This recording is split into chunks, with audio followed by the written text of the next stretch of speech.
নল 50 বছর ধরে মানুষের ভরসা।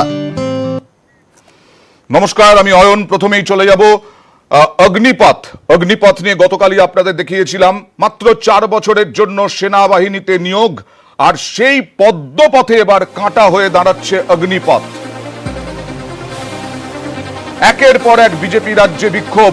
বিহার, উত্তরপ্রদেশ, মধ্যপ্রদেশ, হরিয়ানা, হিমাচল, উত্তরাখণ্ডেও বিক্ষোভ। অগ্নিপথ প্রকল্পে 4 বছরের চুক্তিতে সেনাবাহিনীতে নিয়োগ, চুক্তিতে সেনা নিয়োগের সিদ্ধান্ত মোদী সরকারের। ছবি দেখাবো আপনাদের, বিহারের ছবি দেখাবো। প্রথমে আগুন জ্বলছে বিহারে, রাস্তায় টায়ার জ্বালিয়ে বিক্ষোভ শুধু নয়, তারপরে দাউ দাউ করে জ্বলছে ট্রেন। পাথর মারা হলো, ইট বৃষ্টি হলো। 4 বছরের চুক্তিতে ঠিকা সেনা এর প্রতিবাদে এই মুহূর্তে আগুন, অগ্নিগর্ভ বিজেপি শাসিত রাজ্যগুলোই। একের পর এক বিজেপি রাজ্যে ক্ষোভ।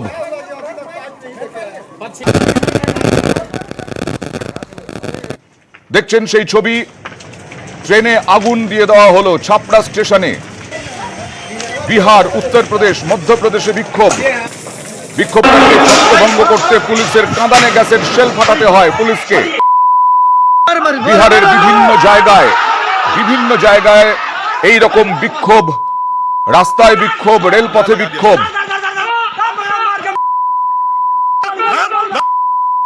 কথা বলবো আমাদের প্রতিনিধि संतोष गुप्तार संगे। संतोष जी, अभी स्थिति कैसा है?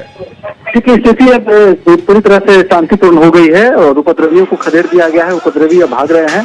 प्रशासन ने लगभग 15 लोगों को गिरफ्तार किया है, जिनसे पूछताछ की जा रही है। और डीएम और एसपी ने खुद भी घटनास्थल का मुआयना किया है। लेकिन मैं बता दूं कि क्षति काफी व्यापक पैमाने पर हुई है, चाहे निजी क्षेत्र की क्षति हो या सरकारी संपत्ति की क्षति हो। व्यापक पैमाने पर क्षति की गई। रेलवे की 3 गाड़ियों को क्षतिग्रस्त किया गया, जिसमें 2 को आग के हवाले कर दिया गया है। तो आप क्षति का अंदाजा कर सकते हैं। रेलवे के पूरा जो सिस्टम होता है, अनाउंसमेंट सिस्टम, वहाँ पे जो डिस्प्ले लगे हुए थे वो तमाम तोड़ दिए गए हैं। जलापूर्ति सिस्टम को क्षतिग्रस्त किया गया है। तो बड़े पैमाने पर जो क्षति किया गया है, उसके बाद रेलवे क्षति के आकलन में जुट गया है और एक प्राथमिकी भी दर्ज कराई जा रही है इस पूरे उपद्रव को लेकर के। लेकिन फिलहाल अब स्थिति धीरे शांतिपूर्ण हो गया। लेकिन सुबह में काफी बड़ा हंगामा हुआ था। जो उपद्रवी निकले थे राजेंद्र कॉलेज कैंपस से एकत्र होकर के निकले थे, तो पहले शांतिपूर्ण आंदोलन की बात कही गई थी। लेकिन जैसे ही बस स्टैंड और रेलवे स्टेशन के पास पहुंची, ये लोग उग्र हो गए, गाड़ियों को तोड़फोड़ शुरू कर दी। नगर विधायक सीएन गुप्ता के आवास पर भी तोड़फोड़ की गई। उनके आवास पर ये तो बीजेपी का स्टेट है और बीजेपी का ही अग्निपथ है, तो क्यों तोड़फोड़? देखिए, ये यहाँ एनडीए की सरकार निश्चित तौर पर है, लेकिन इस आंदोलन का किसी पार्टी विशेष से कोई लेना देना नहीं है। ये छात्रों का आंदोलन बताया जा रहा था। लेकिन जिस तरह से ये पूरे आंदोलन को लीड किया गया, तो कहीं ना कहीं ऐसा लग रहा था कि भाजपा निशाने पर, चूंकि छपरा के जो नगर विधायक है सीएन गुप्ता, उनके आवास में भी तोड़फोड़ की गई। भाजपा के झंडे को वहां से उखाड़ करके फेंक दिया गया है। और इस आंदोलन से कहीं ना कहीं माना जा सकता है कि छात्रों में भाजपा के खिलाफ काफी गुस्सा है। छात्र बोल भी रहे थे कि भाजपा जो इस तरह का ये नियम लेके आई, उससे छात्रों की बेरोजगारी बढ़ेगी। कहीं ना कहीं छात्रों को परगलाया गया है। जो प्रशासन का भी कहना है कि ये आंदोलन छात्रों को उकसाकर कराया गया है और प्रशासन इस बिंदु पर भी जांच कर रही है। वह उन लोगों को चिन्हित कर रही है। ये मुहिम चल रही थी छात्रों को उकसाने की, और इसके बाद ये छात्र एकत्र हुए हैं और इस शहर में इतना बड़ा बवाल किया है। तो प्रशासन उन लोगों को भी चिन्हित करे जिन लोगों ने छात्र को बुलाया था, एकत्र किया था और इस आंदोलन को अंजाम दिलवाया है। जी बहुत बहुत शुक्रिया। हरियाणार ছবি দেখাবো আপনাদের। হরিয়ানাতেও বিক্ষোভের আগুন। অগ্নিপথ নিয়ে বিহারে আগুন, হরিয়ানাতেও আগুন, সেই ছবি দেখছেন আপনারা। হরিয়ানাতেও বিক্ষোভ। আমাদের প্রতিনিধি জানালেন বিহারে ছাত্ররাই বেশিরভাগ বিক্ষোভ দেখাচ্ছে, কোথাও বিজেপি বিরোধিতা রয়েছে তাদের মধ্যে। এই মুহূর্তে পাটনা থেকে ডিআরএম এর বক্তব্য আসছে, দেখে নেওয়া যাক। अग्निवीर अग्निपथ को लेकर के बच्चे लोग ट्रैक पर आ गए थे। वो समझा बुझा के उनको फिर हटाया गया था। आज फिर सुबह 6:30 बजे से ही अलग अलग स्टेशनों पे बच्चे लोग फिर ट्रैक पे उतर गए, 200, 300, 400, कहीं 500 के नंबर में। और फिर ट्रेनों की आवाजाही बंद हो गई उसके दौरान। अभी 13:30 में आकर के ट्रैक हमें खाली हुए हैं। प्रशासन ने सहयोग किया है। लोग SDM, DSP सब लोग पहुँचे थे साइट पर, जहाँ जहाँ भी हुआ था वहाँ लोगों को हटाया गया। आरा में बहुत दुर्भाग्यपूर्ण ढंग से काफ़ी क्षति पहुंचाई गई है। वहाँ पे जो नया ऑफिस बना था उसको पूरा डैमेज कर दिया गया है। कुछ प्रॉपर्टी डैमेज हुई है, प्लस कुछ लोगों की जो एम्प्लॉई है उनकी गाड़ियों को भी आग लगा दिया गया है। वो तो इस ढंग से और सेक्शन में बहुत सी गाड़ियाँ खड़ी थी, 6-7 पैसेंजर ट्रेन को कैंसिल करना पड़ा हमें, क्योंकि रेल हम पहुँचा नहीं पाए स्टार्ट करने के लिए ट्रेन को। मेरे से गाड़ियाँ खड़ी थी हर डिवीज़न में, आसपास के डिवीज़न सब ले नहीं पा रहे थे वो। तो इस तरह की घटना दुर्भाग्यपूर्ण है। कोई भी ये स्टेशन होता है, रेलवे को ज़्यादा टारगेट कर दिया जाता है, ये आसान तरीका बन ये हमें समझना होगा कि रेलवे हम सबकी प्रॉपर्टी है, हम सबकी बोलते हैं कॉमन धाती है रेलवे। तो हमें ऐसा कुछ ना करें कि रेलवे को डैमेज हो, क्योंकि रेलवे पे यात्री आप भी हैं, हम भी हैं, और सबको यात्रा करनी है ट्रेन से।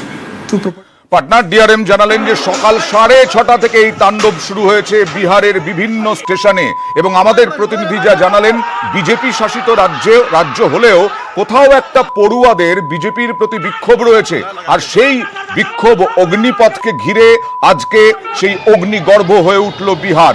কথা বলবো আমাদের প্রতিনিধি রাজীবের সঙ্গে, কারণ হরিয়ানাও উত্তপ্ত। হরিয়ানাতেও কি বেশিরভাগ পড়ুয়ারাই নেমেছে এরকমটা জানা যাচ্ছে কিছু?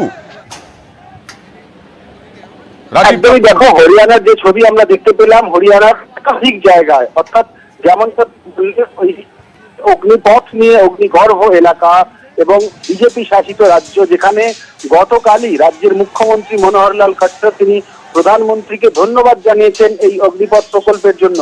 আর তারপর দিনই দেখা গেল রেওয়াড়ি, চাকরি, দাদরি এবং রোহতাক সহ বিভিন্ন জায়গায় বিভিন্ন এলাকায় পথ আটকে বিক্ষোভ দেখাচ্ছেন যুবরা।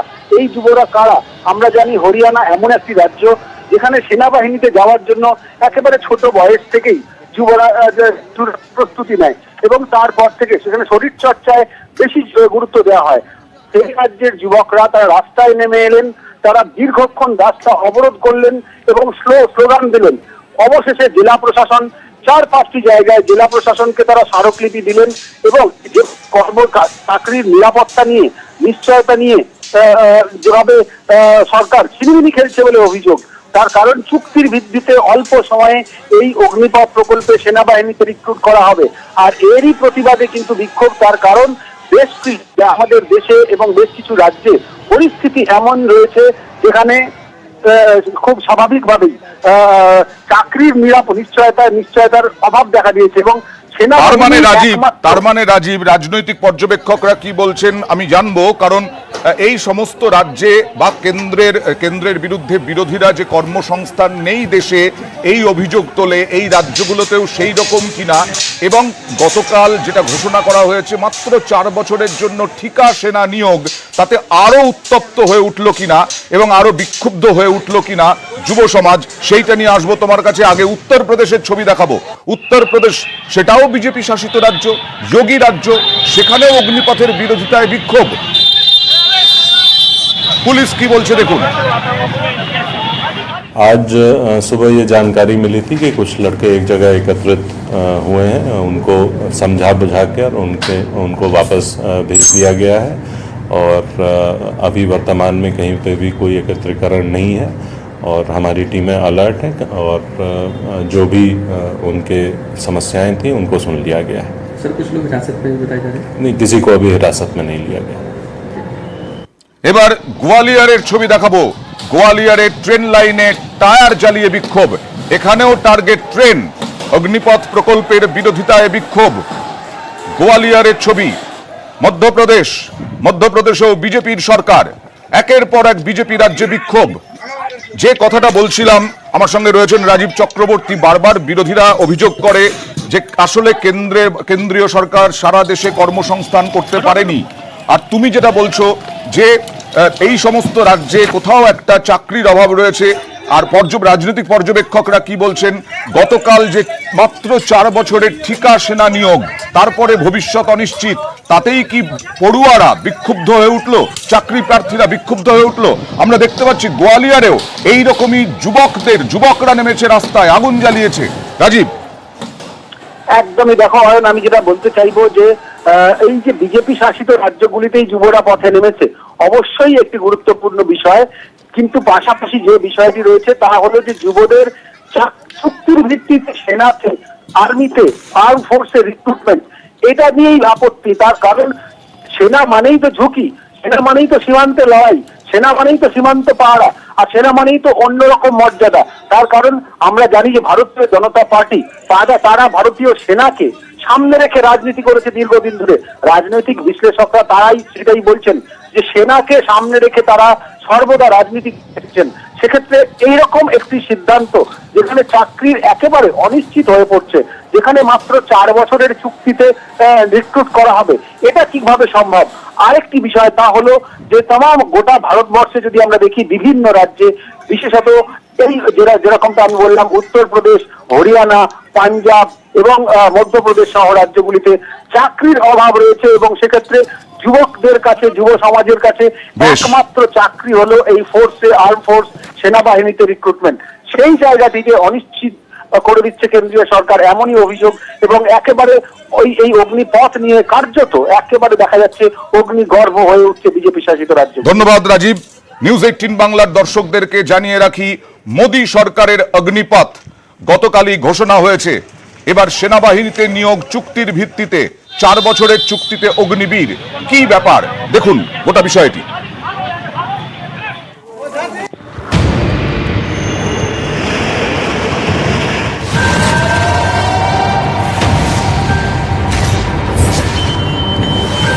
अग्निपथ नामक एक ट्रांसफॉर्मेटिव योजना हम ला रहे हैं, जो हमारी आर्म फोर्सेस में ट्रांसफॉर्मेटिव चेंजेस लाकर उन्हें फुली मॉडर्न और वेल इक्विप्ड बनाएगी। खतरों से आंखें मिलाने का हो जुनून, ऐसे हैं भारत के वीर जवान।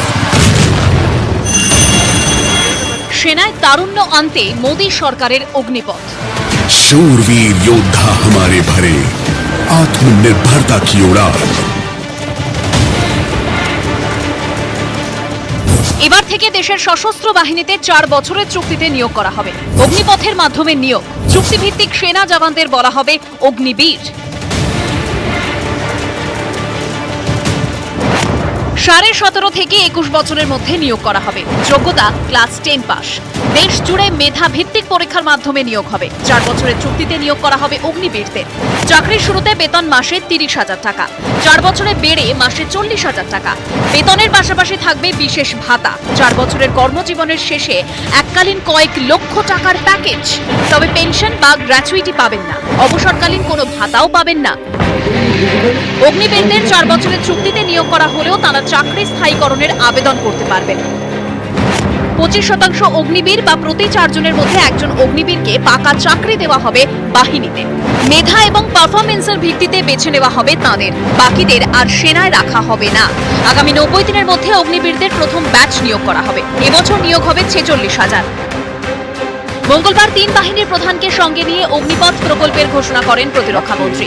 অগ্নিবীরদের হাত ধরে বাহিনীতে নতুন অধ্যায়ের আশায় মোদী সরকার। अब पर्वत भी नहीं दिखा सके इनके हौसलों को। নিউজ 18 বাংলা। जिन्होंने किया कतरा कतरा देश के नाम।